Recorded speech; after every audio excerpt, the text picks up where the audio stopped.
Nominations 2 days వచ్చేసేసరికి అది second day review చెప్పడానికి కానీ ఆ రోజు ప్రోమోలు చెప్పుకోవడానికి కానీ అన్నీ కానీ కొంచెం ఏదో బోరింగ్ లాగా అనిపిస్తాయి కదా. ఎందుకంటే ఆల్రెడీ లైవ్లో వేరే టాస్కులు మొదలవడం, అది రన్నింగ్లో ఉన్న ప్రాసెస్లో ఎప్పుడో టాస్కుల ముందు జరిగిన నామినేషన్స్ గురించి మాట్లాడాలి. ఆ రోజు వచ్చే ప్రోమోస్ కూడా ఆల్రెడీ మళ్ళీ నామినేషన్స్ గురించే వస్తాయి.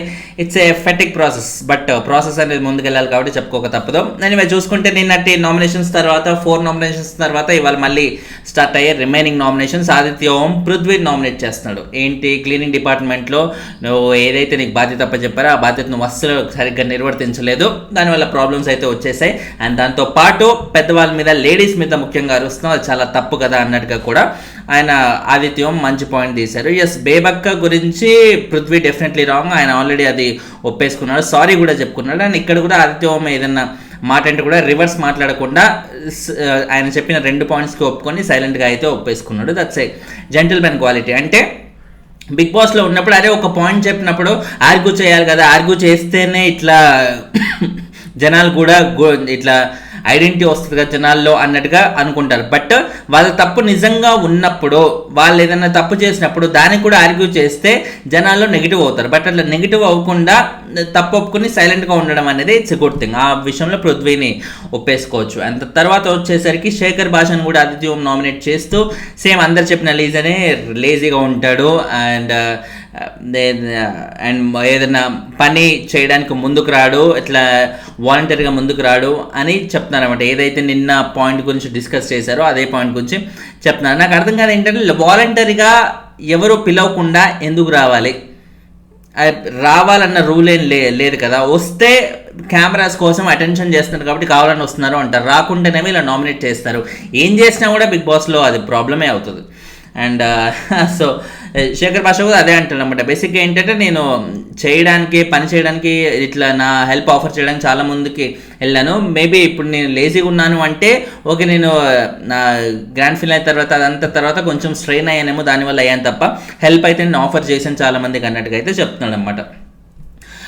ఇన్ఫ్యాక్ట్ ఆదిత్యం యాక్చువల్లీ మణికంఠ నామినేట్ చేద్దాం అనుకున్నాడంట. బట్ మణికంఠ ఆల్రెడీ ఎమోషనల్గా చాలా డౌన్ అయ్యి అంత బాధపడుతున్నప్పుడు మళ్ళీ ఎందుకులే ఆయన్ని అట్లా పట్టుకొని పీకడం అన్నట్టుగా అందరూ మీద పడినట్టుగా ఉంటుంది అనే ఉద్దేశంతో అన్నెసరిగా తనని డౌన్ చేసే ఉద్దేశం లేక నామినేట్ చేయలేదు. ఆదిత్యం ఆ విషయంలో మటుకు నిజంగా ఒక జెంటిల్ మ్యాన్గా ఆలోచించి చాలా బాగా చెప్పాడు. హ్యాట్స్ ఆఫ్ అని చెప్పాలి ఆ విషయంలో. అఫ్కోర్స్ ఇవాళ ఎపిసోడ్లో అది వేయకున్నా కూడా నేను లైవ్ చూశాను కాబట్టి చెప్తున్నాను అనమాట. అండ్ తర్వాత బేబక్క మామూలుగా నబిల్తో చెప్తుంది ఏంటంటే అరే నీలో బేసిక్గా జీరో నెగిటివిటీ ఉంటుంది, అది చాలా పాజిటివ్ మ్యాటర్, మంచి మ్యాటర్. బేసిక్గా నీలో ఇట్లా గేమ్ ఆడాలి, ముందుకెళ్ళాలి అనే ఆ పొగరు, ఆ జీల్ ఉండాలి కదా. ఆ జీలు, ఆ పొగరు రావడానికి నేను నామినేట్ చేశాను. ఇప్పుడు నీలో వస్తుంది, ఇది నాకు కావాలి అన్నట్టుగా అయితే అంటుందన్నమాట. ఇప్పుడు ఈవిడ కూడా ఒక కంటెస్టెంట్, నబిల్ కూడా కంటెస్టెంట్. ఎవరినో ఉద్ధరించడానికి ఎవరు బిగ్ బాస్లోకి రాలేదు, అది ఫస్ట్ తెలుసుకోవాలి. అలా ఉద్ధరించడానికి వచ్చినట్టయితే అలాంటి ప్రాసెస్ అనేది చాలా రేర్గా వర్కౌట్ అవుతాయి. ఇప్పుడు లాస్ట్ సీజన్లో శివాజీ గారికి అది వర్కౌట్ అయింది. ఆయన టైటిల్ కొట్టాలి లేకపోతే ఆయన గెలవాలి అనే ఆడటం కంటే కూడా ప్రశాంత్ని ఇంకో యావర్ని వాళ్ళని ముందుకు తీసుకెళ్ళాలనే తాపత్రమే ఎక్కువ ఉంది. అది చాలా రేర్గా వర్కౌట్ అవుతుంది ఆ ఫార్ములా అనేది. ఆ ఫార్ములా ప్రతిసారి అందరూ యూజ్ చేయాలనుకుంటే ఖచ్చితంగా బోర్లా పడడం అయితే ఖాయం. అండ్ తర్వాత కిరాక్ సీత ప్రేరణను నామినేట్ చేస్తూ చెప్పేది ఏంటంటే నువ్వు మామూలుగా వాళ్ళ చీఫ్స్కి రెస్పెక్ట్ ఇవ్వాలనే ఉద్దేశంతో ప్రేరణ ఒకసారి ఏంటి అరే ఒకరు సుపీరియర్ పొజిషన్లో ఉన్నప్పుడు మీరు మాట్లాడకండి, ఇట్లా అంత ఎదురు తిరగకండి, మళ్ళీ దీన్ని మీరు ఈగోకి తీసుకోకండి అన్నట్టుగా అన్నావు అని కిరాక్ సీత అంటుంది. ఈగోకి తీసుకోకుండా అన్నావు అండ్ సుపీరియర్ పొజిషన్, ఈ రెండింటికి కిరాక్ సీత బాగా వర్కౌట్. ఇక్కడ ఎవరికి సుపీరియర్ కాదు, అందరూ ఈక్వలే అన్నట్టుగా మాట్లాడుతుంది. బట్ ఈక్వలే అన్నప్పుడు చీఫ్స్ అనే ఒక పొజిషన్ బిగ్ బాస్ వాళ్ళు ఎందుకు క్రియేట్ చేస్తారు, ఆ ప్లాట్ఫామ్ ఎందుకు క్రియేట్ చేస్తారు, వాళ్ళకి ఆ టర్మ్ ఎందుకు చూస్ చేస్తారు చీఫ్ అని. చీఫ్ అంటేనే చీఫ్ అని, మిగతా వాళ్ళు చాలా కింద అని ఆ వారం వరకు అట్లీస్ట్. సో అదొక పాయింట్ నోట్ చేసుకోవాలి. అండ్ మామూలుగా ఒక మాట అనేటప్పుడు అరే ఎవరు హట్ అవ్వకండి రా బాబు, మళ్ళీ ఈగోకి తీసుకోకండి అనేది చాలా నార్మల్గా వచ్చే వర్డ్. అది ఒక జనరలైజ్డ్ స్టేట్మెంట్. అది దాన్ని అరే నీకు బాగా ఈగో ఎక్కువరా అని అనడానికి ఇప్పుడు ప్రేరణ అన్నదానికి చాలా ఫరక్ ఉంది. ఆ ఫరక్ని ఇక్కడ కిరాక్ సీతకు అర్థం కాక తను నామినేట్ చేసినట్టుగా ఉంది. బట్ ప్రేరణ బేసిక్గా మెంటాలిటీయే కాదు, ఎందుకంటే మనం ముందు నుంచి చూస్తున్నాము. ఇప్పుడు యష్మికి చీఫ్ వచ్చినప్పుడు కూడా మిగతా వాళ్ళందరూ దానికోసం ఫైట్ చేస్తున్నా, ఇప్పుడు ఈవిడ పేరేంటి సోనియా లాంటి వాళ్ళు ఫైట్ చేసి ఆవిడకి ఎలా వస్తుంది అది ఇదని పెద్ద రచ్చ చేస్తున్నా కూడా ప్రేరణ ఏమనేది అరే తనకు వచ్చిన ఆనందం కూడా లేకుండా చేస్తున్నారు, అది తప్ప కదా అన్నట్టు. అండ్ చాలా విషయాల్లో ఇవాళ మనం చూసుకున్నా కూడా మణికంఠ గురించి అరే నీ పాస్ట్ గురించి నాకు తెలియదు కాబట్టి అలా ఇట్లా అనుకున్నాం, పాస్ట్ ఏంటో చెప్తేనే కదా మాకు కూడా అర్థమయ్యేది అన్నట్టుగా పాజిటివ్ వేలో అర్థం చేసుకోవడం, ఇలాంటి చాలా మ్యాటర్స్లో ప్రేరణ చాలా మెచ్యూరిటీ కనబడింది. సో అంత మెచ్యూరిటీ ఉన్న అమ్మాయి ఇట్లా ఇంత ఈజీగా ఒకరిని ఇట్లా ఈగో అని అది ఇదని అనే మనిషి అయితే కాదు. నాకు అలా అర్థమైంది తన మ్యాటర్లో. అండ్ తర్వాత ఏంటంటే బేబక్కని సీత నామినేట్ చేస్తూ ఏదైతే ఆ ఎగ్ బుర్జీ మ్యాటర్ ఉందో ఈమె చేసుకుంటా అంటే కిరాక్ సీతకు పర్మిషన్ ఇవ్వలేదు కానీ వేరే వాళ్ళకి పర్మిషన్ ఇచ్చింది అన్నట్టుగా సీత చెప్తుంది. బట్ బేబక్క చెప్పేది ఏంటంటే అమ్మ నేను వేరే వాళ్ళకి 2 కూరలకి పర్మిషన్ ఇవ్వడం కాదు, ఆల్రెడీ ఒక నాన్ వెజ్ ఐటమ్ చేశాం కాబట్టి వెజ్ వాళ్ళు నాన్ వెజ్ తిన్నారు కాబట్టి ఒక వెజ్ ఐటమ్ కూడా ఉండాలనే ఉద్దేశంతో వేరే వాళ్ళు వెజ్ చేసుకోవడానికి పర్మిషన్ ఇచ్చాయి. కానీ అదే రెండో కర్రీగా కాదు. ఇప్పుడు 2 వెజ్లే, ఒక వెజ్ ఆల్రెడీ ఉంది, ఇంకో వెజ్ చేసుకోవడానికి నేను పర్మిషన్ ఇస్తే అది తప్పు అవుతుంది. కానీ ఒక నాన్ వెజ్ మాత్రమే ఉంది, నాన్ వెజ్ వాళ్ళు తిన్నారు కాబట్టి వెజ్ చేసుకోవడానికి పర్మిషన్ ఇచ్చా అంటే బేబక్క చెప్పింది అక్కడ లాజికే ఉంది. లాజిక్ పరంగా చూసుకుంటే చాలా లాజికల్గానే మాట్లాడింది అనే ఫీలింగ్ అయితే వచ్చేసింది. తర్వాత విష్ణుప్రియ శేఖర్ భాషని యాజ్ ఇట్ ఈస్ సేమ్ అందరూ ఇవాళ శేఖర్ భాషని పట్టుకున్న వాళ్ళందరూ ఒకటే పాయింట్, ఇదే చాలా టైర్డ్గా ఉన్నాం, లేజీగా ఉన్నాం, ఎటువంటి యాక్టివ్నెస్ లేదు అన్నట్టుగా అందరూ ఎవరు నామినేట్ చేసినా ఇదే మాట చెప్తారు. శేఖర్ భాష ఇది చాలా సీరియస్గా తీసుకోవాల్సిన మాట. ఇప్పుడు వేరే కంటెస్టెంట్స్కి ఎవరైనా ఇలాంటి కమెంట్స్ వస్తే అంటే పెద్దగా జనాలకు తెలియని కంటెస్టెంట్స్, పెద్దగా జనాల మీద కంటెస్టెంట్స్ మీద ఎక్స్పెక్టేషన్స్ లేని వాళ్ళు ఎవరన్నా ఇలాంటి కమెంట్స్ ఫేస్ చేస్తే వాళ్ళు పెద్ద బాధపడాల్సిన అవసరం లేదు. బట్ శేఖర్ భాష మీద మంచి హోప్స్ ఉన్నాయి అందరికీ. అది కూడా రాజ్ తరుణ్ ఇష్యూ తర్వాత ఆయన బాగా వైరల్ అయిన ఫిగర్, అలాంటి వైరల్ అయిన ఫిగర్ బిగ్ బాస్కి రాబోతున్నాడు అంటేనే చాలా మంది షాక్ అయ్యారు, ఏంటి రాబోతున్న శేఖర్ భాష ఇక చూడాలరా ఎలా అల్లాడిస్తాడు, అసలు బయటే అలా అల్లాడిచ్చాడంటే బిగ్ బాస్లో ఆ ప్లాట్ఫామే అలాంటిది, ఎక్కువ నెగిటివిటీ నింపే ప్లాట్ఫామ్, అలాంటి ప్లాట్ఫామ్లో శేఖర్ భాష ఉంటే సింపేస్తాడ్రే అన్నట్టుగా అందరూ వెయిట్ చేస్తున్న ఒకవేళ ఆయన ఇక్కడ వచ్చి అసలు ఏమి పని చేయకుండా ప్రశాంతంగా వస్తున్నా పోతున్నావు రామచిలగా అన్నట్టుగా ఉంటే ఎట్టా వర్కౌట్ అవుతుంది? అది ఆయనకి చాలా నెగిటివిటీ చేస్తుంది. ఒక ఆర్జేగా ఆయన నెంబర్ ఆఫ్ టైమ్స్ అవార్డులు అందుకున్నాడేమో, అవన్నీ ఓకే. బట్ బిగ్ బాస్ కంటెస్టెంట్గా ఉన్నప్పుడు నువ్వేం చేయాలి? ఒక ఆర్జేగా నువ్వు ఎంత ఎంటర్టైన్ చేసావో అట్లీస్ట్ ఆ ఎంటర్టైన్మెంట్ అన్నా చేయాలి కదా. ఎంటర్టైన్మెంట్ చేయడం అంటే అస్తమానం ఆటో పంచులు వేస్తూ ఆ కుళ్ళు జోకులు వేయడం కాదు కదా. ఆ కుళ్ళు జోకులకి అందరికీ చిరాకే ఇస్తుంది తప్ప ఎంతమంది ఎంటర్టైన్ అవుతున్నారు? పోనీ బయట ఆడియన్స్ వదిలి ఇంట్లో ఉన్న హౌస్ మేట్స్ ఏమైనా ఎంటర్టైన్ అవుతున్నారా? లేదు కదా. అది శేఖర్ భాష ఇమ్మీడియట్గా తెలుసుకోవాలి. అట్లీస్ట్ ఇంతమంది నామినేట్ చేసినప్పుడన్నా శేఖర్ భాష ఇప్పుడు సీరియస్గా తీసుకొని చాలా ముందుకెళ్లాల్సిన అవసరం అయితే ఖచ్చితంగా ఉంది. అండ్ తర్వాత విష్ణుప్రియ సోనియాని కూడా నామినేట్ చేస్తూ కుక్కర్ ఇష్యూలో ప్రతి ఒక్కరు బేబక్కని నామినేట్ చేస్తే విష్ణుప్రియ మాత్రం రివర్స్లో సోనియాని నామినేట్ చేస్తుంది. ఎందుకంటే ఆ కుక్కర్ ఇష్యూ బేసిక్గా ఎవరికి తెలియదు కదా. ఇప్పుడు అందరం కొత్తగా వచ్చాం, ఎవరు ఏది ఎలా వర్కౌట్ అవుతుందో ఎలా పనిచేస్తుందో మనం ఎలా చెప్పగలం అని ఎవరు కావాలని చేయరు కదా. అలా కావాలని అందరినీ కడుపు మార్చాలనే ఉద్దేశం ఎవరికి ఉండదు కదా. నార్మల్గా ఏదో ఒక తప్పు దొల్లింది, దానికి నువ్వు ఇర్రెస్పాన్సిబిలిటీని అది ఇది అని ఇష్టం వచ్చినట్టుగా పదాలు అనేవి యూస్ చేసావు, అది తప్పు కదా అన్నట్టుగా విష్ణుప్రియ ఇక్కడ అంటుంది.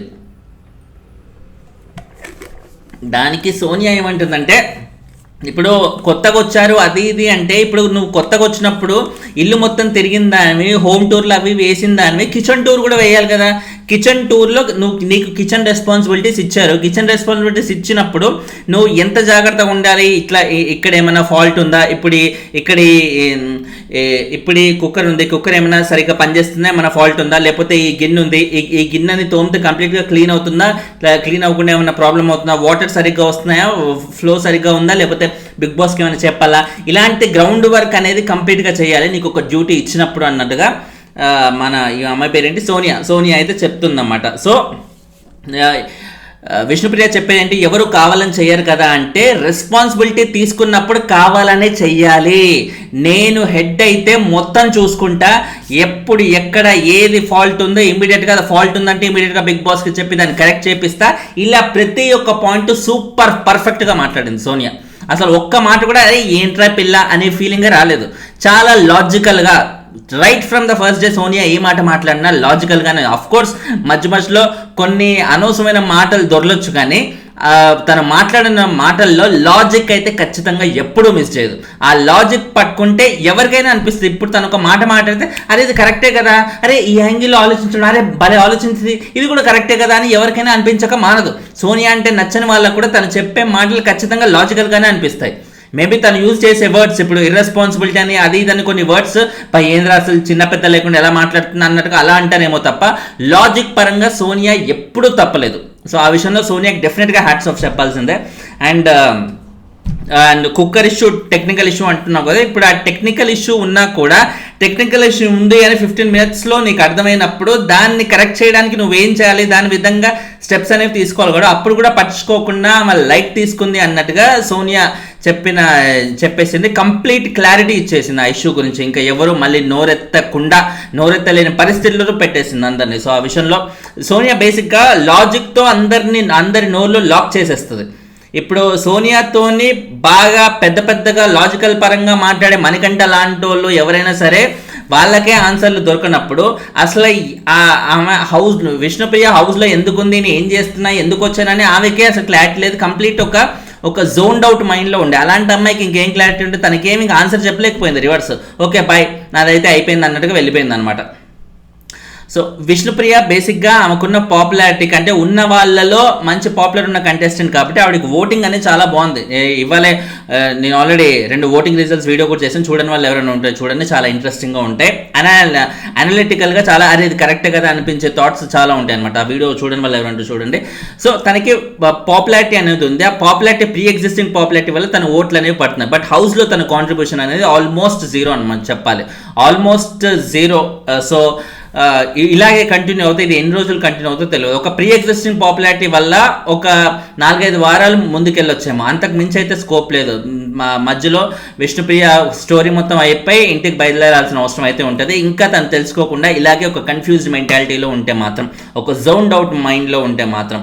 అండ్ తర్వాత అభయ్ నవీన్ మణికంఠన్ నామినేట్ చేస్తూ నువ్వు గ్రాండ్ లాంచ్ రోజు వచ్చినప్పుడే ఎమోషనల్గా చాలా వీక్ అయ్యావు, అండ్ దాని తర్వాత అది ప్రాంక్ అని తెలిసినా కూడా నేను గుర్తుపెట్టుకుంటా, నేను ఒక్కొక్కరిని గుర్తుపెట్టుకుంటా అన్నట్టు ఆ లెవెల్లో మాట్లాడు. అంత పెద్ద అట్లా మాట్లాడాల్సిన అవసరం లేదు కదా. అండ్ మోరోవర్ పెద్దవాళ్ళకి రెస్పెక్ట్, మణికంఠ ఏంటంటే పెద్దవాళ్ళకి రెస్పెక్ట్ అన్నావు అది ఇది అన్నావు అన్నట్టుగా అంటే ఆ రెస్పెక్ట్ అనేది నేను అనలేదు అన్నట్టుగా అభయ్ నవీన్ అంటాడు. ఇన్ఫ్యాక్ట్ పెద్దవాళ్ళకి రెస్పెక్ట్ ఇవ్వాలి కదా అనే మాట నిఖిల్ అన్నాడు.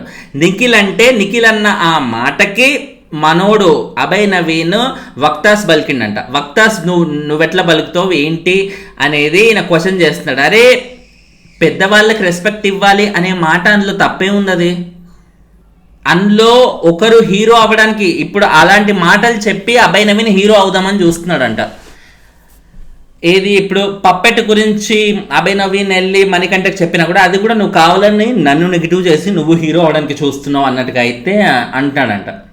అంటే బేసిక్గా ఒక మనిషి ఇంకొక మనిషి దగ్గరికి వెళ్ళి అప్రోచ్ అయ్యే విధానంలో అజెండా ఉంటుంది. నేను ఎవరి దగ్గరికి వెళ్ళి ఏం మాట్లాడినా కూడా ఒక అజెండాతోనే మాట్లాడతా అని మణికంఠ చెప్పాడు. అదే అజెండా అందరికీ ఉంటుంది అని ఒక దీంట్లో ఒక ఊహలో మణికంఠ అన్నాడు. బట్ ఆయన చెప్పిన మాటలు ఏదైనా లాజిక్ లేకుండా చెప్పాడు. అభయ్ నవీన్ కానీ లేకపోతే నిఖిల్ కానీ పెద్దవాళ్ళ మీద కదా అలా వెళ్ళొద్దు కదా అని చెప్పిన మాటలు అది కరెక్టే కదా. అందులో అంత ఇట్లా నువ్వు తప్పురా అదే లాజిక్లెస్గా చాలా సిల్లీగా మాట్లాడిన సందర్భం ఎక్కడుంది? పప్పెట్ నువ్వు అనడం ఇట్లా కరెక్ట్ కాదు కదా అని అభయ్ నవీన్ అన్నా కూడా అందులో కూడా లాజికే ఉంది కదా. ఎందుకంటే అది డెఫినెట్లీ అవతల వాళ్ళని చాలా ఇన్సల్ట్ చేసే పదమే అవుతుంది. ఇప్పుడు ఇర్రెస్పాన్సిబుల్ అని సోనియా అన్నప్పుడు ఎంతమందికి కోపం వచ్చిందో పప్పెట్ అంటే కూడా ఇంకా ఎక్కువ మందికే కోపం వస్తుంది. సో ఇర్రెస్పాన్సిబుల్ అన్న ఒక కైండ్ ఆఫ్ వర్డ్, అది పప్పెట్ అంటే డైరెక్ట్ ఇన్సల్టింగ్ వర్డ్ అది. సో అది అర్థం చేసుకోవాల్సిన అవసరం ఉంది మణికంఠ అయితే. అండ్ తర్వాత ప్రేరణ మణికంఠని మళ్ళీ నామినేట్ చేస్తూ ప్రేరణ చాలా చాలా మెచ్యూర్డ్గా మాట్లాడింది. అది ఏంటంటే, ఇప్పుడు బేసిక్గా నీ పాస్ట్ ఏంటో నాకు తెలియదు, పాస్ట్ ఏంటో తెలియనప్పుడు, నీ బ్యాక్ స్టోరీ ఏంటో నాకు తెలియనప్పుడు నువ్వెంత బాధపడుతున్నావు అని మాకు ఎలా అర్థమవుతుంది? నీ బాధను అర్థం చేసుకునే ఆ క్యాపబిలిటీ మాకు ఎలా వస్తుంది? ఇప్పుడు నువ్వు బాధ చెప్పావు, ఇలా ఇలా అయ్యింది, అది ఇదని చెప్పావు కాబట్టి మేము ఇట్లా ఎంపథైజ్ అవ్వడానికి ఒక స్కోప్ ఉంటుంది. నీ గురించి ఏమీ తెలియనప్పుడు అవ్వలేం కదా అన్నట్టుగా తను చాలా లాజికల్గా మాట్లాడుతుంది.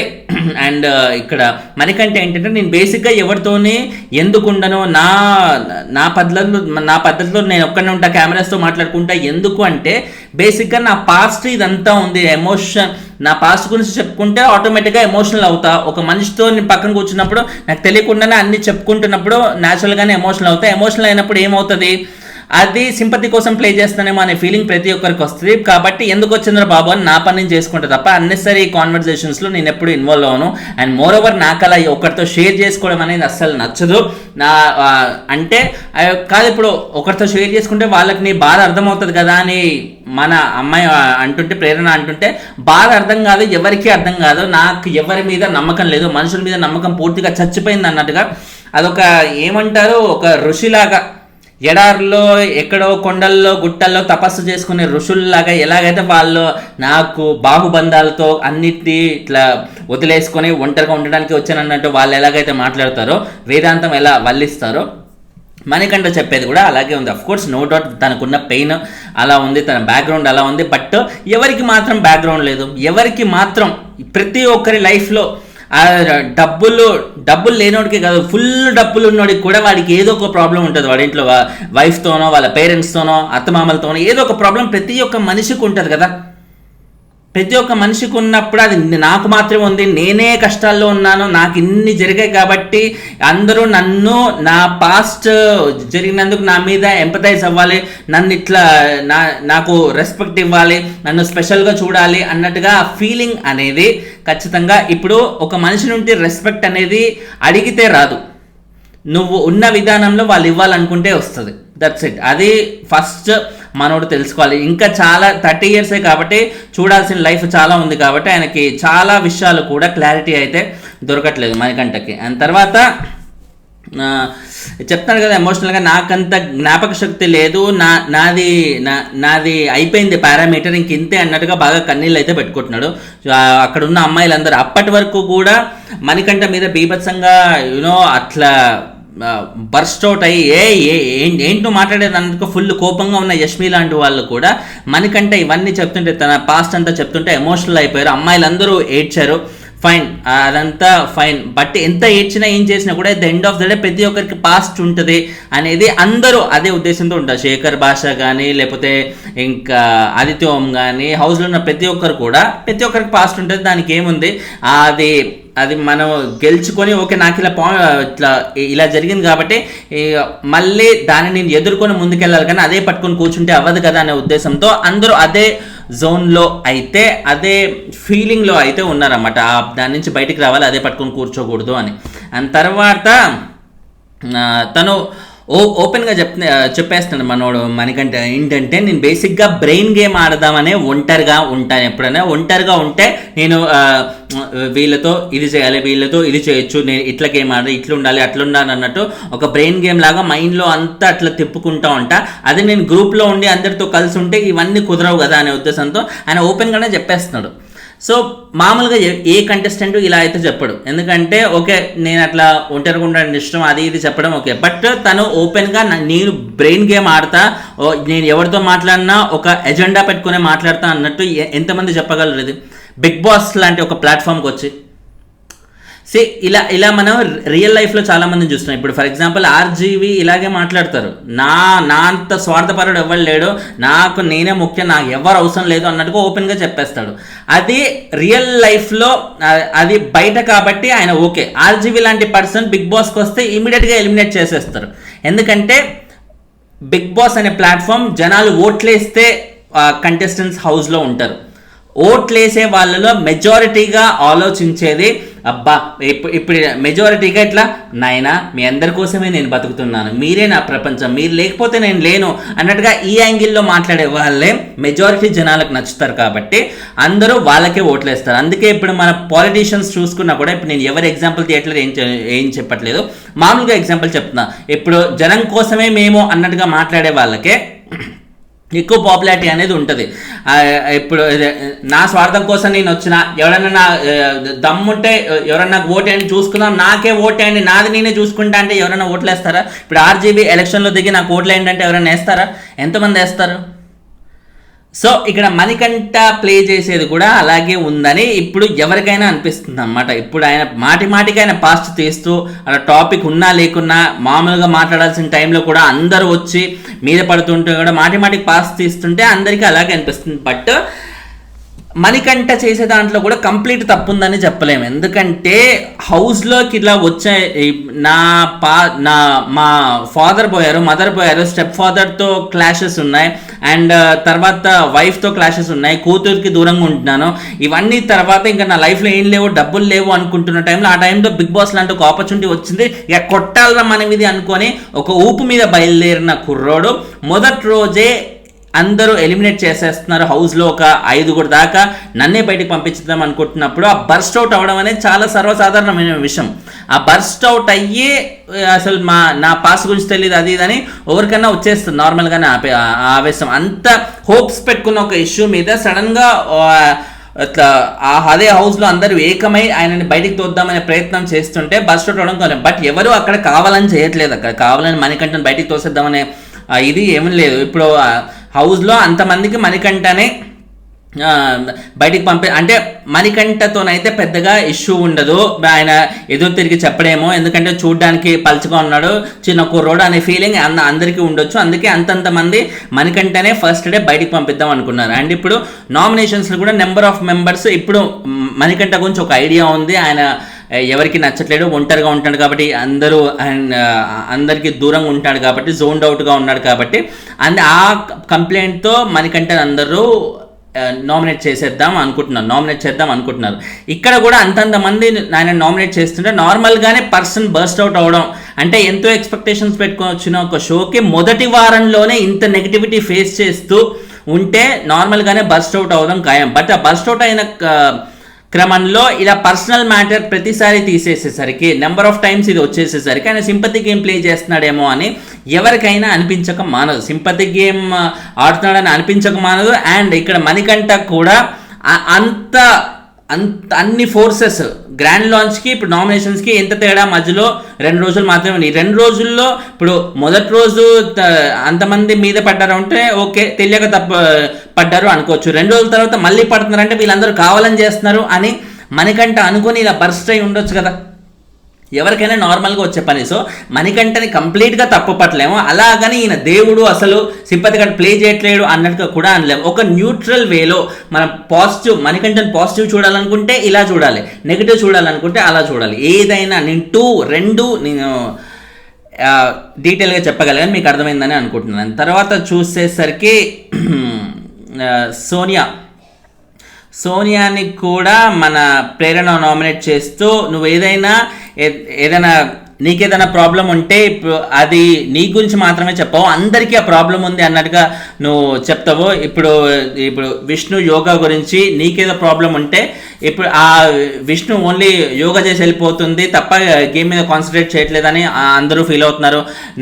నీ వల్ల నాకు ఇది ప్రాబ్లం అవుతుంది అన్నట్టుగా చెప్పకుండా నీ వల్ల మా అందరికీ ఇలా ప్రాబ్లం అవుతుంది అన్నట్టుగా ఇలా జనరలైజ్డ్ స్టేట్మెంట్ ఇవ్వడం అనేది రాంగ్ అన్నట్టుగా సోనియాని ప్రేరణ నామినేట్ చేసింది లాజికల్గానే. ఎందుకంటే సోనియా విషయంలో మనకి ఇది చాలాసార్లు చూసాం. ఇన్ఫ్యాక్ట్ మొన్న యష్మి చీఫ్ అయినప్పుడు కూడా ఇప్పుడు కంప్లీట్గా డెసిషన్ అయిపోయింది, చీఫ్గా డిక్లేర్ చేశారు. ఓకే, ఇప్పుడు యష్మి చీఫ్ అవ్వడం అసలు ఎవరికి ఇష్టం లేదు అన్నట్టుగా ఆవిడే చెప్పేస్తుంది. ఎవరికి ఇష్టం లేదు అన్నట్టుగా చెప్తూ ఎవరెవరికి ఇష్టం లేదో ఇట్లా చేతులు ఎత్తండి అన్నట్టుగా ఆవిడే చెప్పేస్తుంది. అంటే అన్నెసరీ నెగిటివిటీ తను బయటికి వెళ్ళగక్కుతుంది అనమాట.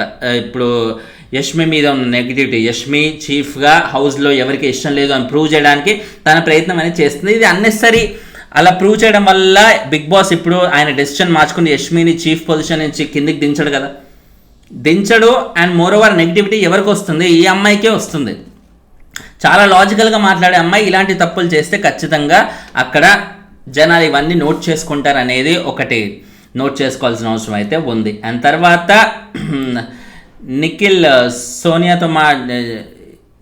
సోనియాతో అంటే ఆ కత్తి నిఖిల్ తీసుకున్నప్పుడు తను చెప్పేది ఏంటంటే, ప్రతిసారి ఇప్పుడు నిఖిల్ ఆ కత్తి పట్టుకున్నప్పుడు స్టార్టింగ్లో సోనియాని బుక్ చేసే ఛాన్స్ ఉన్నా కూడా తను సోనియాని నామినేట్ చేయలేదు, ఒక చీఫ్గా వదిలేశాడు. సరే ఎందుకు ఈ అమ్మాయితో అనవసరంగా నేను లొల్లి పెట్టుకుంటే, నేనేదో రిస్క్లో ఉన్నాను, నన్ను అన్నెసరీ బుక్ చేద్దామని ఈమె ట్రై చేస్తుంది కాబట్టి కొంచెం ఈవెన్ నేను ఇట్లా లైట్గా తీసుకుందాం అని అనుకుంటే కొంచెం ఫ్రెండ్షిప్ చేసుకుందాం అన్నట్టుగా అనుకున్నాను. బట్ అది అయ్యే పని కాదని ఇప్పుడు అర్థమయ్యి మనోడికి, అందుకే ఇప్పుడు ఏదైతే అది అయింది అన్నట్టుగా సోనియాని తను నామినేట్ చేస్తూ చెప్పేది ఏంటంటే, నువ్వు ఎవరినైనా జడ్జ్ చేసేటప్పుడు ప్రాపర్ వర్డ్స్ యూజ్ చేయడం అనేది చాలా ఇంపార్టెంట్. అది నీ చాయిస్ ఆఫ్ వర్డ్స్ అనేవి చాలా చాలా ఇంపార్టెంట్ అన్నట్టుగా అక్కడ తను చెప్పేసి సోనియాని నామినేట్ చేసినట్టుగా తెలుస్తుంది. తర్వాత మణికంఠ విష్ణుప్రియాని నామినేట్ చేస్తూ ఫెమినిటీ వర్డ్ అనేది తను యూజ్ చేసింది ఇది స్టార్టింగ్లో. ఆ వర్డ్ని పట్టుకొని తను ఇప్పుడు హర్ట్ అయి నామినేట్ చేశాడంట. అరే బాబు, నీలో ఆ నెమ్మదితనం, ఏమంటారు, ఆ గోమ్ యాటిట్యూడ్, ఏమంటారు, ఆ నిదానం, ఇవన్నీ చాలా బాగున్నాయి అని ఆ నిదానానికి, ఆ నెమ్మదితనానికి, అలాంటి వాటికి ఆమెకి ఏ వర్డ్ యూజ్ చేయాలో తెలియక ఫెమినిటీ అన్నట్టుగా సడన్గా యూజ్ చేసింది. ఫెమినిటీ అంటే ఆడవాళ్ళు అంటే ఇట్లా మృదువుగా ఉంటారు, ఇట్లా కోమలంగా ఉంటారు అనే ఉద్దేశంతో ఏదైతే మనందరం అనుకుంటామో, సో ఆ ఉద్దేశంతోనే మణికంఠకి ఒక పాజిటివ్ వేలోనే చెప్పింది ఫెమినిటీ అనే వర్డ్. అండ్ తర్వాత ఫెమినిటీ అనే వర్డ్ కరెక్ట్ కాకపోవచ్చు, బట్ నా ఉద్దేశం అయితే ఇది అని కూడా అప్పటికప్పుడే క్లారిటీగా చెప్పేసింది. అండ్ ఇప్పుడు మణికంఠ కూడా ఏమంటున్నాడు, నీ ఉద్దేశం అది కాకపోవచ్చు, నాకు తెలుసు నీ ఉద్దేశం అది కాదు, కానీ ఒక క్లారిటీ లేకుండా నువ్వు అలా మాటలు అనేవి వదిలేయకూడదు అన్నట్టుగా అంటున్నాడు అనమాట. ఆమె ఇంటెన్షన్ అది కాదు అని అర్థమైనప్పుడు ఇంకేంది బాబాయ్ నీ ప్రాబ్లము, ఇంకెందుకు నామినేట్ చేయడం అని. ఏంటి 3 days విష్ణుప్రియాని నాకు గమనించిందంట, అసలు ఏమో నాతోనే ఇలా మాట్లాడిందా, బేసిక్గా ఈ అమ్మాయి నేచర్ ఇదా అని కాదా అన్నట్టుగా కూడా చూసిండంట. 3 days నువ్వు చూసినావు, విష్ణుప్రియ అలాంటిదే, వర్డ్స్ అలాగే కావాలని వదిలేస్తుంది అని ఇంకెక్కడైనా ప్రూవ్ అయిందా? లేదు కదా. ప్రూవ్ కాలేనప్పుడు అర్థం అంటే ఆ అమ్మాయి నేచర్ అలాంటిది కాదు అని నీకు నువ్వే క్లారిఫికేషన్ తెచ్చుకున్నావు కదా. క్లారిఫికేషన్ తెచ్చుకున్నప్పుడు 3 days నువ్వు ఆమెను ఎగ్జామిన్ చేసి క్లారిఫికేషన్ తెచ్చుకున్నప్పుడు ఇంకా వదిలేదు ఆ మాట, మళ్ళీ ఎందుకు నామినేట్ చేస్తావు? సో 3 days నువ్వు చేసిన ఎగ్జామినేషన్ ఏమైంది? ఏదో నామకే వస్తే చెప్పినావు, 3 days నేను కావాలని నేను ఇట్లా చూశాను, నేను ఇంట్లో గమనించాను, ఒక సైంటిస్ట్ లాగా నిన్ను ఇట్లా ల్యాబ్లో పెట్టి టెస్ట్ చేశాను అన్నట్టుగా చెప్పావు. ఏమైందా 3 days? ఆ 3 daysలో నీకేం ప్రూవ్ కాలేదు కదా విష్ణు గురించి. ప్రూవ్ కాలేదంటే తను జెన్యూన్ అనే కదా, తను అనవసరంగా మాటలు విసిరేసే క్యాండిడేట్ కాదనే కదా. అది సింపుల్ మ్యాటర్ ఇది. సో మనకంటే అన్నెసరీ దీన్ని జాక్ చేసి అది ఏం లేని మ్యాటర్ని తీసుకొచ్చి విష్ణుప్రియ లాంటి ఒక ఏమంటారు ప్యూర్ సౌల్ అని చెప్పాలి. ఎందుకంటే మనకంటే నిజంగా విష్ణుప్రియ అంతా ఓన్ చేసుకొని చిన్నపిల్లడురా, చిన్న కుర్రాడు అనే ఫీలింగ్తో మంచి ఫ్రెండ్షిప్ యాంగిల్లోనే చూసింది. అలాంటి తనని ఇప్పుడు అన్నెసరీ 3 days నిన్ను టెస్ట్ చేశాను అన్నట్టుగా చెప్పడం వల్ల ఆమె చాలా హర్ట్ అయింది. నాతో నువ్వు హోల్ హార్టెడ్గా ఉన్నావు అనుకున్నా, పర్సనల్గా నాతో కనెక్ట్ అయ్యావు అనుకున్నా, బట్ నువ్వు టెస్ట్ చేసావు అన్నావు చూడు, అక్కడ నేను హర్ట్ అయ్యాను అన్నట్టుగా తను మాట్లాడి చాలా బాధపడింది. తను బాధపడుతుంటే నాకు కూడా యాక్చువల్లీ నిజంగా బాధపడింది. ఎందుకంటే మనుషుల్ని మనం నమ్ముతాం, వాళ్ళతో ఎన్నో షేర్ చేసుకున్నాం, బట్ ఆ రోజు నేను నీతో ఎందుకు అట్లా మాట్లాడాను తెలుసా, అసలు నువ్వేంటని నేను టెస్ట్ చేయడానికి నీతో మాట్లాడాను అన్నట్టుగా అంటే ఎంత బాధ వేస్తుంది. సో ఆ విషయంలో విష్ణుప్రియ చాలా బాధపడింది. సో అది నాకు చూసినప్పుడు కూడా అబ్బా పాపం రా అనే ఫీలింగ్ అయితే వెంటనే వచ్చేసింది. అండ్ తర్వాత తనేదో విష్ణుప్రియ గురించి తను ఇంకేమంటాడు అంటే, ఇప్పుడు ఫెమినిటీ అనేవాడు నేను ఏదో క్యాజువల్గా అన్నానంటే, నువ్వు క్యాజువల్గా మజాక్లో మాటలు వదిలేయడం కరెక్ట్ కాదు అంటే, మజాక్లో మాటలు వదిలేయడం కరెక్ట్ కాకపోతే ఇప్పుడు ఆ మజాక్లో అట్లా మాటలు వదిలేయడం వల్లే, నా నోటి దూల వల్లే బయట నేను ఒక పాపులర్ యాంకర్ అయ్యాను, ఇట్లా నా షోస్ అనేవి వైరల్ అవుతున్నాయి, నేను పాపులర్ అయ్యాను అన్నట్టుగా కూడా ఆవిడ చెప్పుకున్నమాట. బయట నువ్వు మజాక్లో షోలు అవన్నీ చేస్తున్నావేమో, అది ఎంటర్టైన్మెంట్ అనుకుంటున్నామేమో, బట్ అది ఎంటర్టైన్మెంట్ కాదు, ఎడ్యుకేషన్ కూడా అన్నట్టుగా అంటున్నాడు. ఎడ్యుకేషన్ ఏంటి? జబర్దస్త్ వల్ల ఎంతమంది అట్లా కుళ్ళు జోకడం, ఎంతమంది ఏం నేర్చుకుని వెళ్తారు. ఇప్పుడు సింపుల్, ఇప్పుడు పుష్ప సినిమా చూసారు, పుష్ప సినిమా చూసి ఎంతమంది అట్లా అవి ఇప్పుడు మా ముందరున్న ఫోన్లు కానీ ల్యాప్టాప్లు కానీ అన్ని బయట ఇసిరేసి గంధం చెట్లు నరకడానికి ఏమైనా వెళ్తున్నారా? లేకపోతే ఇంకొక ఏదన్నా దీంట్లో హీరోయే దొంగ అయినప్పుడు బయట జనాలు వాళ్ళ ఫ్యాన్స్ ఏమైనా దొంగలు అవుతున్నారా? ఎంటర్టైన్మెంట్ ఈజ్ ఎంటర్టైన్మెంట్లో 1,00,000 అంటాం, 1,00,000 చేస్తాం, అది అక్కడి వరకే ఉండాలి. కానీ పర్సనల్ లైఫ్లో ఎవరు తీసుకునేది? ఇప్పుడు విష్ణుప్రియ చేసిన పోవే పోరా లాంటి షోస్ కానీ, జబర్దస్త్లో లేకపోతే మిగతా కామెడీ షోస్లో తను కనిపించినప్పుడు వేసిన జోకులు కానీ, ఇవన్నీ ఎవరు సీరియస్ తీసుకొని రియల్ లైఫ్లో ఇంప్లిమెంట్ చేస్తున్నారు? అదొక ఎడ్యుకేషన్ అంట. ఏం ఎడ్యుకేషను? నీకు ఎడ్యుకేషన్ కావాలంటే ఎడ్యుకేషన్ ఛానల్స్ చాలా ఉన్నాయి. ఎడ్యుకేషన్ ఏదో నేర్చుకోవాలనే ఉద్దేశంతో జబర్దస్త్ ఎవరు చూడరు, ఒక పోవే పోరా లాంటి షో ఎవరు చూడరు. అందరూ ఎంటర్టైన్ అవ్వాలని సరదాగా ఫ్యామిలీతో అలా కూర్చొని చూసే షోలే. ఓకే, ఫ్యామిలీతో చూసే షోలు అన్నప్పుడు ఇప్పుడు జబర్దస్త్ అంటే కొన్ని డబుల్ మీనింగ్ డైలాగులు ఉంటాయి, అవి ఉంటాయి, ఫ్యామిలీతో అవి చూడలేమంటే అది డిఫరెంట్ కంటెక్స్ట్, మళ్ళీ అది దీంట్లో రాదు. బట్ ఇక్కడ ఏంటంటే ఎడ్యుకేషన్ అని అంటున్నాడు. ఏం ఎడ్యుకేషను? ఎంటర్టైన్మెంట్ షో చూస్తూ ఏదో నేర్చుకోవాలనే ఒక తాపత్రయం ఎంతమందికి ఉంటుంది భయ్? ఎవరికి ఉండదు. ఏమైనా నేర్చుకోవాలి, ఇట్లా మంచి మోటివేట్ అవ్వాలనే ఉద్దేశం ఉంటే మోటివేషన్ వీడియోస్ అని యూట్యూబ్లో కొడితే లక్షల కొద్ది వీడియోస్ వస్తాయి. ఆ వీడియోస్ చూసుకుంటే హ్యాపీగా ఉండొచ్చు. ఎంటర్టైన్మెంట్ వీడియోస్ విష్ణుప్రియ చేసే లాంటి ఎంటర్టైన్మెంట్ ఫన్ షోస్ ఎంతమంది చూస్తారు ఏదో నేర్చుకోవడానికి?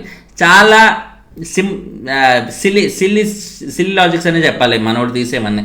అండ్ తర్వాత శేఖర్ భాషని మనకంట మళ్ళీ నామినేట్ చేస్తే ఏదంటే ఆ ఆరెంజ్ ఏదైతే దాంతోనే క్యాష్లు ఆడుకుంటూ ఉన్నాడో దాని గురించి చెప్పాడు. నిజంగా ఆరెంజ్ విషయంలో మాత్రం ఖచ్చితంగా శేఖర్ భాష చాలా బ్లెండరే చేశారు. ఒక ఫుడ్ని డిస్రెస్పెక్ట్ చేస్తూ ఆయన దాంతో క్యాచ్లు ఆడటం, ఆ క్యాచ్లు ఆడింది ఆయన క్యాచ్లు ఆడినా కూడా ఆ ఆరెంజ్ వేరే వాళ్ళు తినొచ్చు అంట. ఎలా తింటారు చెప్పండి? మామూలుగా ఉన్న ఆరెంజ్కి ఆటలాడి ఉన్న ఆరెంజ్కి డిఫరెన్స్ చూడండి, పట్టుకొని చూడండి, తేడా అనేది క్లియర్గా తెలుస్తుంది. ఆ రోజు తను సోనియాతో పెట్టిన ఆర్గ్యుమెంట్ డెఫినెట్లీ చాలా పెద్ద బ్లండర్ అనే చెప్పాలి.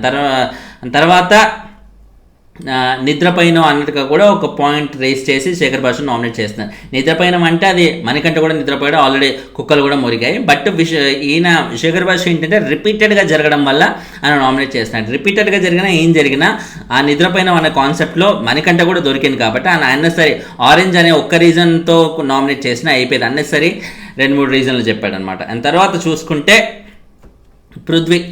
పృథ్వీ లాస్ట్లో బేబక్ అని నామినేట్ చేస్తూ టాస్క్లో చాలా వీక్ ఉన్నారు, మీరు అసలు ఆడట్లేదు, ఫిట్గా కూడా లేరు అన్నట్టుగా అయితే అంటాడనమాట. ఫిట్గా లేరు అంటే ఇప్పుడు ఆవిడ ఇప్పుడు బిగ్ బాస్కి వస్తుంది కాబట్టి సడన్గా ఒక 100 కేజీలు ఉన్న ఆవిడ సడన్గా 60కో 70కో రాలేరు కదా. ఆయన ఇప్పుడు టాస్క్లు ఆడాలి కాబట్టి నేను సడన్గా ఫిట్ అయిపోవాలి అన్నట్టుగా ఇట్లా భారతీయుల్లో కమలాసన్ లాగా అదేదో ఉంటుంది కదా, మొన్న భారతీయుడు తూడు కమలాసన్ లాగా అదే ముసలోడి బాడీ అన్నట్టుగా అందరు నవ్వుతుంటే ఆయన సడన్గా ఇట్లా అని ఒళ్ళు విరవగానే కంప్లీట్గా ఫుల్ 6 ప్యాక్ బాడీ అయితే వస్తుంది. అలా రియల్ లైఫ్లో రావడం కుదరదు కదా. సో తను అలా అనేసింది. And you are not fit for the show అన్నట్టుగా కూడా అంటున్నాడు అన్నమాట. Not fit for the show అని ఆయన ఎలా అంటాడు? ఆమె నిజంగా ఫిట్గా లేదు అనుకున్నప్పుడు బిగ్ బాస్ వాళ్ళు ఎందుకు కన్సిడర్ చేస్తారు? ఆదిత్యం ఇలాగే అన్నాడు, మీరు ఫిట్గా లేనప్పుడు బిగ్ బాస్ వాళ్ళు మిమ్మల్ని ఎందుకు తీసుకుంటారని మీరు చెప్పాల్సిందే, భలే ఉండేది అన్నట్టుగా మంచి పాయింట్ అయితే ఇచ్చారు. బట్ ఈ పాయింట్ ఏదో అప్పటికప్పుడు ఇచ్చుంటే బాగుండేది. మేబీ అప్పటికప్పుడు ఇస్తే అక్కడ చీఫ్లు అబ్జెక్ట్ చేస్తారనే ఉద్దేశంతో ఇచ్చుండకపోవచ్చు. అండ్ మోర్ ఓవర్ నామినేషన్ ప్రాసెస్లో తన ఇన్వాల్వ్మెంట్ ఉండకూడదు, జరిగే డిస్కషన్ వాళ్ళిద్దరి మధ్య కాబట్టి నేను ఇన్వాల్వ్ అవ్వకూడదు అనే ఉద్దేశంతో ఒక పెద్దరికంగా ఆదిత్యం సైలెంట్గా ఉండడం అనేది, మొత్తం అయిపోయాక మాట్లాడడం అనేది it's a good thing. Hats off ఆ విషయంలో అయితే. అండ్ తర్వాత మణికంఠని పృథ్వీ నామినేట్ చేస్తూ ఫెమినిటీ అనే వర్డ్ అన్నావు ఏదైతే విష్ణుప్రియతో అన్నా, తను నార్మల్గా అన్న మాటను నువ్వు అంత పెద్ద సీరియస్ తీసుకున్నావు అంటూ అదే ప్లస్ పప్పెట్ అని అన్న వర్డ్ని కూడా నువ్వు పప్పెట్ అనేసి మళ్ళీ సారీ కూడా చెప్పలేకపోయావు అంటే, నేను సారీ చెప్పాలని నేను ఎప్పుడు అనుకోవట్లేదు. మేబీ విష్ణుప్రియ విషయంలో సారీ చెప్పొచ్చేమో, కానీ పప్పెట్ అనే దాంట్లో నేను అసలు సారీ చెప్పను. ఎందుకంటే ఇప్పుడు చీఫ్స్ని వీళ్ళందరూ ఎగబడుతుంటే సోనియా వాళ్ళందరూ ఇప్పుడు వాళ్ళందరికీ ఆన్సరబుల్గా నిఖిలే ఉంటున్నాడు. కానీ యష్మి లాంటి వాళ్ళు బయటకు వచ్చి మాట్లాడుతుంటే నువ్వు వాగు అన్నట్టుగా ఉంటే ఓకే ఫైన్ అన్నట్టుగా యష్మి ఇలా చేతులు కట్టుకొని ఉందన్నకు మిగతా వాళ్ళందరూ పప్పెట్ లాగా అయిపోతున్నారు. నిఖిలే మొత్తం వాయిస్ రేస్ చేసి మాట్లాడుతున్నాడు అన్నట్టుగా మనోడి ఉద్దేశం అనమాట. బట్ రియల్గా సిచ్యువేషన్ అలాగే ఉండొచ్చు. బట్ ఆ వర్డ్ అనేది అనొద్దు కదా, ఆ వర్డ్ అన్నప్పుడు ఎవరైనా సరే న్యాచురల్గానే హర్ట్ అవ్వడం సర్వసాధారణం. పప్పెట్ లాంటివి ఇప్పుడు చెప్పాను కదా, ఇందాక చెప్పినట్టే ఇర్రెస్పాన్సిబుల్ అనే వర్డ్కి హర్ట్ అయినప్పుడు డెఫినెట్గా పప్పెట్ లాంటి వర్డ్ కూడా అందుకంటే ఎక్కువే హర్ట్ అవ్వాలి కదా, అందుకంటే ఎక్కువే హర్ట్ అవ్వాలి కానీ తక్కువ కాదు, ఈక్వల్గా కూడా కాదు. అది నోట్ చేసుకోవాల్సిన పాయింట్ అయితే. అండ్ తర్వాత నిఖిల్ అండ్ మనోడు భలే వర్డ్ అన్నాడు పృథ్వీ, అదేంటంటే apology should be as loud as insult అన్నట్టుగా అంటాడు అనమాట. నువ్వు ఇన్సల్ట్ చేసావు ఓకే, బట్ నువ్వు సారీ ఫీల్ అయినప్పుడు, నువ్వు ఇన్సల్ట్ చేసినప్పుడు ఏ టోన్లో అయితే అన్నావో, వాళ్ళకి ఎంత పెయిన్ అయితే కలిగిందో, నువ్వు సారీ చెప్పేటప్పుడు అంతకంటే పెద్ద టోన్లో చెప్పాలి. వాళ్ళు బాధపడిన దానికి ట్రిపుల్ టైమ్స్ ఎక్కువగా వాళ్ళు ఇట్లా సాటిస్ఫై అవ్వాలి నువ్వు చెప్పిన సారీకి. అలా ఉండాలి అపాలజీ అన్నట్టుగా. Apology should be as loud as insult అన్నట్టుగా తను మాట్లాడిన మాట అనేది చాలా చాలా బాగుంది. అండ్ ఫైనలీ తనని చాలా కార్డ్స్ ఇచ్చేసాడు పృథ్వీ మనకంటకి. ఏంటి, నువ్వు ఒక సింపతి కార్డ్ యూస్ చేస్తావు, నీకు 2 టంగ్స్, నీ నుంచి బాగా నెగిటివ్ ఎనర్జీ వస్తుంది అంటూ ఇవన్నీ చెప్పేసామంట. నెగిటివ్ ఎనర్జీ ఎందుకు, మాటికి ఇలా తన పర్సనల్ లైఫ్ అది ఇది తీస్తూ మాట్లాడుతుంటాడు, సింపతి గెయిన్ చేయడానికి చూస్తాడనే ఉద్దేశంతో. సో వీటన్నిటికే మనోడు చాలా చాలా బాధపడి విపరీతంగా ఎమోషనల్ అయిపోయి రచ్చ నామినేషన్స్ అయిపోయి బయటకు వచ్చాక కూడా బాగా ఎమోషనల్ అయిపోయాడు. పూర్తిగా ఓ రేంజ్లో అయితే ఏడ్ చేశాడు అనమాట. ఆ రేంజ్లో ఏడ్ చేసేసరికి బిగ్ బాస్ ఇంకా డైరెక్ట్ కన్ఫెషన్ రూమ్లోకి పిలిచి ఏంటి అసలు అంటే బేసిక్గా మనకంటే నాకు ఏమర్థమైందంటే ఆయన ఉండే విధానమే అది. ఇప్పుడు గేమ్ కోసం, గేమ్లో ఇలా ఉంటేనే నాకు వర్కౌట్ అవుతుంది అన్న ఒక ప్లాన్ వేసుకొని వచ్చి దాని ప్రకారంగా ఆడితే తనని తాను కోల్పోతుండో. తనలో ఏదైతే ఒరిజినాలిటీ ఉందో, తన ఒరిజినాలిటీ లేని ఒక పర్సనాలిటీ బిగ్ బాస్లో ఎగ్జిబిట్ చేస్తే తాను అది ఎగ్జిబిట్ చేయలేకపోతుండో. తన ట్రూత్, తన ఒరిజినాలిటీ బిగ్ బాస్లో చూపించాలని క్లియర్గా అంత తను ఏదైతే అంటున్నాడో, అది పాజిటివ్ అయినా నెగిటివ్ అయినా సరే, నేను అదే షోలో కూడా చూపిస్తాను. నాలో లేని ఒక క్వాంటిటీ సరంగా వచ్చి చూపించాలంటే, నా ఉద్దేశం అది కాదన్నప్పుడు కూడా నేను అదే మాట్లాడాలంటే ఎలా అవుతుంది? నాకు నేను నిజం చెప్పుకున్నప్పుడు, నాకు నేను ట్రూ సెల్ఫ్గా లేనప్పుడు, నా ముఖం నేనే చూసుకోలేను, నాకు నేనే నచ్చను అన్నట్టుగా తను మాట్లాడే మాట నిజంగా నిజం. ఎందుకంటే తన బిహేవియర్ కూడా అలాగే ఉంది కాబట్టి, తను అంత బాధపడుతున్నాడు కాబట్టి. సో ఇది మనం నోట్ చేసుకోవాల్సిన పాయింట్. ఇంకోటి దాని బేసిక్గా ఏంటంటే, నా వైఫ్ నాకు కావాలి, నా డాటర్ నాకు కావాలి, నా స్టెప్ ఫాదర్ నుండి నాకు రెస్పెక్ట్ కావాలన్నట్టుగా ఇవన్నీ చెప్పుకుంటూ వెళ్తున్నాడు. ఎందుకంటే బిగ్ బాస్ అనే ప్లాట్ఫామ్ ద్వారా ఇవన్నీ నేను షోకి వెళ్ళడం, బయట నా కెరియర్ సెట్ చేసుకోవడం, ఇవన్నిటితో పాటు నాకు నా ఫ్యామిలీ కూడా కావాలన్నట్టుగా తను మాట్లాడే ఆ మాటలో ఆ బాధ అనేది అర్థం చేసుకోవచ్చు అన్నమాట. బట్ తన బాధ ఎక్స్ప్రెస్ చేసుకునే విధానం అనేది ఎవరికి చూసినా కూడా కావాలని సింపతి డ్రా చేయడానికి ఇవన్నీ చేస్తున్నాడు అనే ఫీలింగ్ వస్తుంది. ఎందుకంటే ఇది స్టార్టింగ్ షో స్టార్ట్ అయిన దగ్గర నుంచి మనోడు చేసేవన్నీ ఇలాగే ఉన్నాయి. ప్రతిసారి ఇదే మాట మాట్లాడుతుంటే ఎవరికైనా సరే కావాలని చేస్తున్నాడు, కావాలని సింపతి డ్రా చేద్దామని చూస్తున్నాడని ఎవరికైనా అనిపించడం చాలా సర్వసాధారణం. బట్ ఆయనకు ఎదురైన సిచ్యువేషన్స్ ఇలా ఉన్నాయి. ఇప్పుడు ఆయన నిజంగా సింపతి కార్డ్ ప్లే చేస్తున్నాడని మనం ఎప్పుడు అనొచ్చు? ఇప్పుడు నార్మల్గా ఇద్దరు ఏదో ఇట్లా నార్మల్గా ఎవరైనా కాఫీ తాగుతూ సరదాగా అలా చిల్ అవుతున్న టైంలో ఈయన కూడా పక్కన కూర్చొని, ఏం బ్రదర్ బాగున్నావా, సినిమాలో ఏం చూసావు, అవునా, ఓకే, యాక్చువల్లీ ఏంటంటే మా వైఫ్ ఇక నాతో గొడవ అయ్యి వదిలేసింది, నా డాటర్తో కూడా నేను దూరంగా ఉంటున్నాను అంటూ నార్మల్ టైంలో కూడా వెళ్ళి ఈయన ఒక చిల్ అవుతున్న మనిషి దగ్గరికి వెళ్ళి ఇవన్నీ కబుర్లు చెప్తే అప్పుడు ఆయన సింపతి కార్డ్ ప్లే చేస్తున్నాడు అన్నట్టుగా మనం కన్ఫర్మ్ చేసుకోవచ్చు. బట్ ఇక్కడ సిచ్యువేషన్స్ అలా ఎదురవుతున్నాయి. ఆయన బ్యాడ్ టైమో మరి ఏంటో మరి, కానీ right from the first day నుంచి సిచ్యువేషన్స్ అన్నీ అలా రావడం వల్ల మనోడు అన్నీ అలాగే రియాక్ట్ అవ్వాల్సి వస్తుంది. అన్నీ అలా రియాక్ట్ అవుతే కావాలని సింపతి కార్డ్ ప్లే చేస్తున్నాడని ప్రతి ఒక్కరికి అనిపిస్తుంది. అక్కడ తన లిటరల్గా మనకంటే బ్యాడ్ లక్ అనే చెప్పాలి. ఇది తన ఎదురైన సిచ్యువేషన్స్కి అది ఎక్స్ప్రెస్ చేసుకోవడానికి. ఇప్పుడు సింపుల్ ఎగ్జాంపుల్ చెప్తాను. ఇప్పుడు కీర్తి ఉంది సీజన్ 6లో, తనకి తన పాస్ట్ అనేది అంత ఘోరంగా అంత బ్యాడ్గా ఉందని మనకి ఎప్పుడు తెలిసింది? ఆమెని కావాలని వచ్చి చెప్పుకోలేదు ఎప్పుడు. మీ పర్సనల్ విషయాలు చెప్పుకోండి, మీ జీవితాల్లో తగిలిన పెద్ద దెబ్బ చెప్పుకోండి అన్నట్టు బిగ్ బాసే ఒక టాస్క్ ఇచ్చి ఒక్కొక్కరు చెప్తుంటే ఆ ఒక్కొక్కరు చెప్తున్న మధ్యలో కీర్తి కూడా వచ్చి చెప్పినప్పుడు, ఆ అవకాశం వచ్చినప్పుడు తను ఎక్స్ప్రెస్ చేసింది తప్ప తనంత తాను ఎప్పుడు నాకు ఇట్లా ఉంది, నాకు ఎవరు లేదు, నాకు అమ్మ లేదు, నాన్న లేదు, ఎవరు లేదు, నేను ఒక్కడనే, నేను ఒక ఆర్ఫన్ని అన్నట్టుగా తను చెప్తే మనకి అంత ఎక్కేది కాదేమో. బట్ అది అవకాశం వచ్చినప్పుడు తను చెప్పింది కాబట్టి అబ్బా నిజంగా చాలా హానెస్ట్ అనే ఫీలింగ్ మనకు అందరికీ అనిపించింది. కీర్తిని సీదా తీసుకెళ్ళి టాప్ 5లో పెట్టాం అందరం కలిసి. బట్ ఇక్కడ మణికంఠకు అవకాశం రాలేదు. కీర్తికి దొరికిన ఆ అవకాశం, ఆ లక్ మణికంఠకు రాలేదు. అలాంటి ఎమోషనల్గా ఎక్స్ప్రెస్ చేసుకునే టాస్కులు రాకముందే మామూలుగా వచ్చిన సిచ్యువేషన్స్ వల్లే తన పాస్ట్ అంతా బయట పెట్టాల్సి వచ్చింది. కాబట్టి మనోడికి ఇప్పుడు చాలా లక్ లేదు అని అనుకోవాలన్నమాట. ఇప్పుడు మేబీ కీర్తి కంటే మణికంఠ ఇంకా టాలెంటెడ్ కావచ్చు, బట్ ఒక మనిషికి టాలెంట్తో పాటు లక్ కూడా ఉండాలని అని అంటుంటా కదా. టాలెంట్ ప్లస్ లక్ ఎంతో కొంత 1%, 90% టాలెంట్ ఉన్నా మిగతా 10% లక్ ఉంటేనే జీవితంలో పైకి వెళ్తాం అనేది ఓపెన్ ఫ్యాక్ట్ అది. సో అక్కడ కీర్తికి లక్ అనేది బీభత్సంగా ఉంది, ఇక్కడ మనోడికి లక్ అనేది లేదు. టాలెంట్ ఎంత ఉందో ఇంకా ముందు టాస్క్లు ఆడుతుంటే తెలుస్తుంది, కానీ లక్ అనేది అస్సలు లేకపోవడం వల్ల తను ఇప్పుడు కంప్లీట్లీ ఒక డైలమాలో పడిన సిచ్యువేషన్లో అయితే ఉన్నాడు. ఎందుకంటే ఇప్పుడు తను ఏం మాట్లాడినా కూడా కావాలని మాట్లాడుతున్నాడు, సింపతి ప్లే చేయడానికి ఇవన్నీ చేస్తున్నాడు, ప్రతి ఒక్కరికి అనిపించడం కామన్. సో ఇప్పుడు తన ముందు జర్నీ అనేది చాలా కష్టంగా ఉంటుంది. అది తను ఎలా మేనేజ్ చేయగలుగుతాడు, ఎందుకంటే తను ఆల్రెడీ చెప్పాడు ఇక మీద నా పర్సనల్ లైఫ్ గురించి నేను ఎటువంటి తీయను, ఏమి ఆ టాపిక్స్ రేస్ చేయను అన్నట్టుగా స్ట్రిక్ట్గా మాట్లాడేశాడు. కాబట్టి ఆ మాటకు కట్టుబడి ఉండాలి. ఆ మాటకు కట్టుబడి ఉండకుండా ఇలాగే చీటికి మాటికి పర్సనల్ విషయాలు అన్నీ తీస్తుంటే తను ఇంకా నెగిటివ్ అయ్యే అవకాశమే కంప్లీట్గా ఉంది.